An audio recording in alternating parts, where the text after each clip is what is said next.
問い、造物主、創造主の存在を推論することは、人間の経験から得られた証拠、経験則を利用しているだけなのでしょうか。答え、造物主の存在を証明する論証は、人間に先天的に備わった、本能的な推論フィトラと、必然的な前提から導き出される、確実な知識、確証に基づいています。クルアーンにおける造物主の証明は、直接的な観察と観察データによる客観的な証拠、天体や生命の仕組みなどに依拠しています。アッター、神はクルアーンの中で次のように仰いました。それとも彼らは、何者の創造主もなしに作られたのか、あるいは彼ら自身が創造主なのか。3章第35節。この高貴な聖句は、人間の存在理由を3つの可能性に限定、論理的挟み撃ちしています。第一に、何もない無無から突然生まれたという可能性ですが、これは不可能です。なぜなら、無は何も生み出すことができず、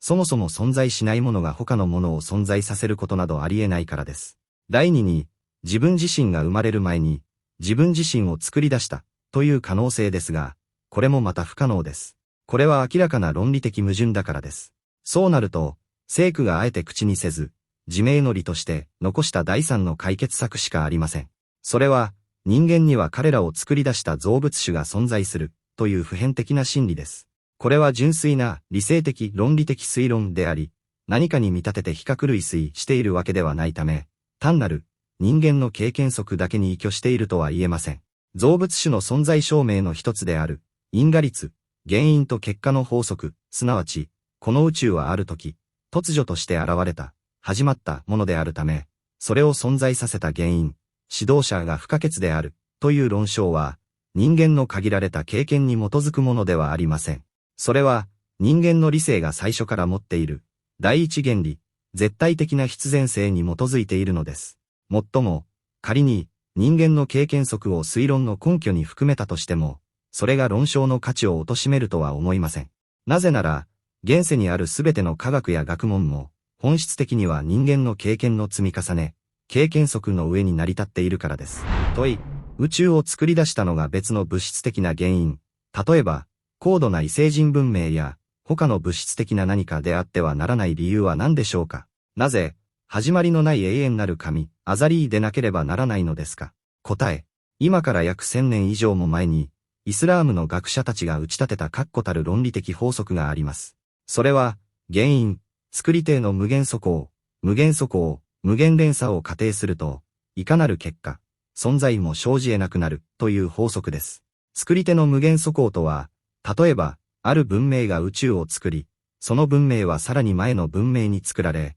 その前の文明もまたさらに前の文明に作られたというように、作り手が過去へと無限に続いていくことです。しかし、この連鎖が無限に続くと仮定すると、結論として、宇宙や人間といった被造物、結果はこの世に一切出現できなくなります。なぜなら、もしある文明の誕生が、それを作り出した前の文明に依存しており、その前の文明の誕生も、さらに前の文明に依存しているという関係が無限に続くとしたら、最初のスタート地点が存在しないため、どの文明も、そしてこの宇宙の存在さえも、永遠に誕生する契機、きっかけを失ってしまうからです。すべての存在の誕生が、その前の存在に依存し、それが延々と続くのであれば、結局のところ、何一つとして存在を始めることができません。したがって、すべての始まりであり、それ自身には始まりのない、第一原因としての、永遠なる最初の造物主が不可欠なのです。もしこの連鎖が無限であるならば、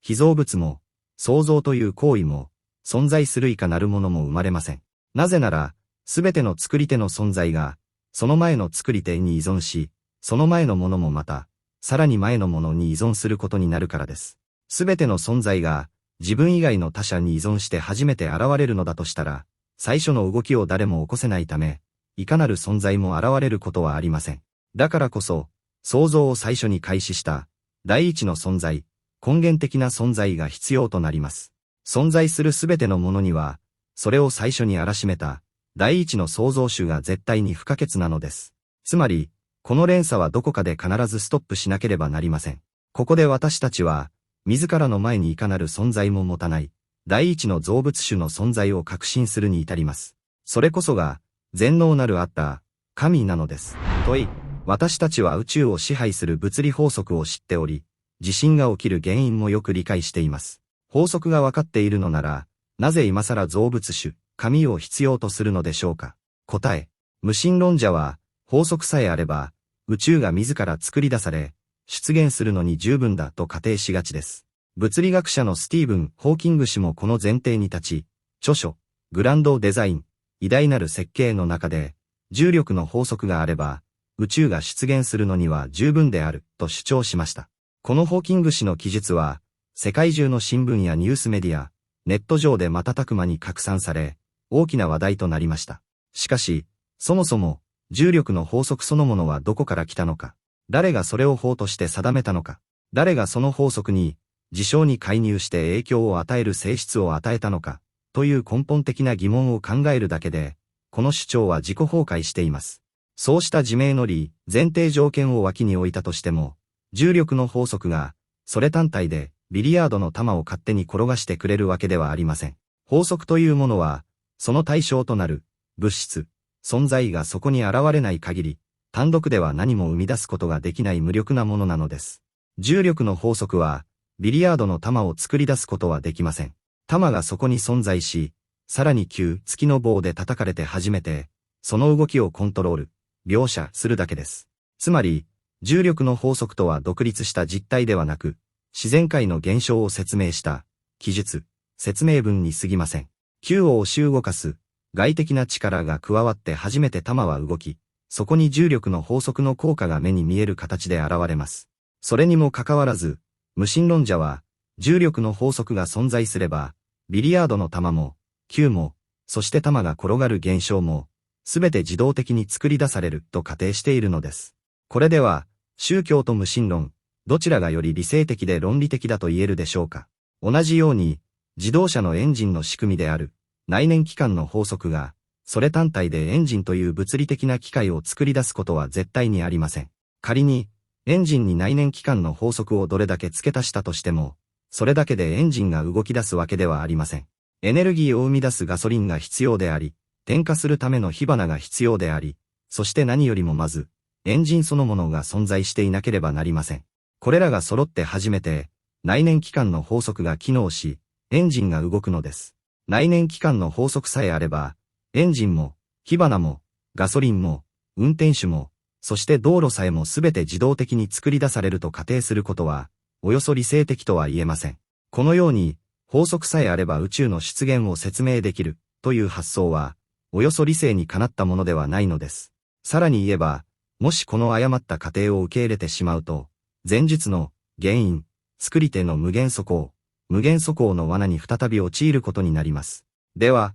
その法則は誰が作り、誰が存在させたのか、という問いに対し、もし、別の法則がそれを作り出したと主張するならば、連鎖が過去へと無限に続き、結果として、いかなる法則も、いかなる宇宙、存在も、この世に一切出現できなくなってしまうのです。問い、なぜ因果律、原因と結果の法則は造物主、神には適用されないのでしょうか。言い換えるなら、造物主を作ったのは誰なのか、という疑問です。答え、第一に、造物主に、被造物、自分が作り出したものの法則が適用されないのは当然であり、自明の理です。さもなければ、料理人を調理したのは誰か、ペンキ職人にペンキを塗ったのは誰か、と問うような矛盾に陥ってしまいます。造物主は時間と空間を作り出されたお方、アッターであり、ご自身が作り出した法則に縛られないのは当然のことです。第二に、新しく生じた、始まった、すべてのものには、それを生じさせた原因がある、というのは正しいですが、造物主については、アッターがクルアーンの中で次のように煽っています。何者も主のようではなく、主のような性質なものは何一つない。相談章第11節。第3に、造物主は、途中で新しく生じた存在ではなく、始まりのない、永遠なる存在、アザリーです。始まりがない存在に対して、誰がそれを作ったのか、と問うこと自体が、論理的に破綻しています。第4に、造物主は始まりのない永遠の存在であり、それ自身が自立して存在する、必然的存在、ワージブ・アルージュードでなければなりません。さもなければ、先ほど詳しく説明した、原因、作り手の無限素行を仮定すると、いかなる結果、存在も生じ得なくなるという論理的破綻に陥ってしまいます。したがって、主はすべての始まりであり、必然的な第一の存在、神でなければならないのです。驚くべきことに、この造物主を作ったのは誰かという問いは、著名な無神論者リチャード・ドーキンス氏が著書の中で何度も取り上げており、彼にとっては最も重要な問いの一つとされているようです。しかし、この問いは人間が発し得る最も浅はかな問いの一つです。イギリスの無神論者であり科学哲学者であるマイケル・ルース氏は次のように述べています。リチャード・ドーキンスの問いの数々は、私に無神論者であることを恥ずかしく思わせる。ドーキンスはまるで、大学の1年生が嬉しそうに走り回りながら、造物主を作ったのは誰だ、と大声で叫び、自分がさも重大な哲学的発見をしたかのように振る舞っている姿にそっくりだ。また、現代アメリカを代表する著名な哲学者アルビン・プランティンガ氏は次のように指摘しています。リチャード・ドーキンスの問いは極めて船舶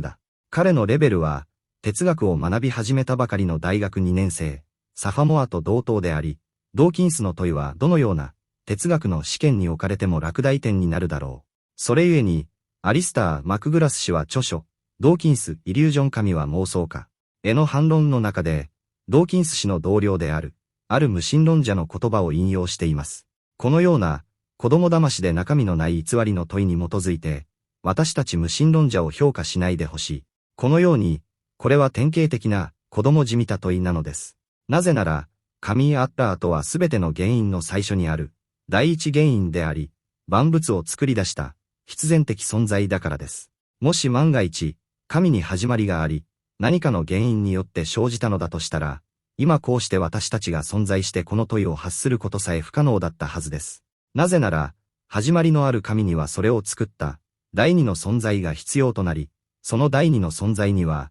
第三の存在が必要となりという連鎖が無限に続き、すべての存在が自分の前にあるものに依存することになります。もしすべての存在に始まりがある、最初のスタート地点がないのだとしたら、造物主も被造物も、結局はこの世に何一つとして現れることはできません。だからこそ、イスラームの学者たちは戦術の通り、原因、作り手の無限素行は、いかなる存在の出現も不可能にすると結論付けたのです。もし造物主に始まりがあるならば、私たち自身がこの世に存在していないため、このような問いを投げることすら不可能なのです。